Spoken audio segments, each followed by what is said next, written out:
খোদ ইবলিস শয়তান ও শয়তান ওমর ফারুককে দেখলে ভয় পেত।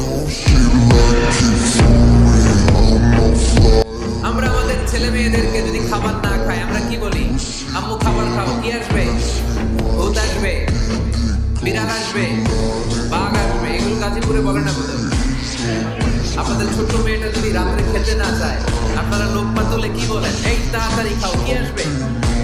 ভূত, ভূত আসবে। তো মদিনার সমাজে মদিনার ছোট্ট কচি কাঁচা সোনার মণিরাও রাতে খেতে চাইতো না। মদিনাতুল মুনাওয়ারার মায়েরা রাত্রিবেলা খাবার নিয়ে বাচ্চাদেরকে বলতো, মা তাড়াতাড়ি খাও, হা হুয়া ইয়াতি উমর, ওই যে উমর আসতেছে উমর। ইসলামের দ্বিতীয় খলিফা আশাদ্দুহুম ফি আমরিল্লাহি উমর। আল্লাহর জমিনে আল্লাহর দ্বীন বাস্তবায়নের জন্য সবচেয়ে শক্তিশালী ছিল ওমর। চিল্লায় পড়েন সুবহানাল্লাহ।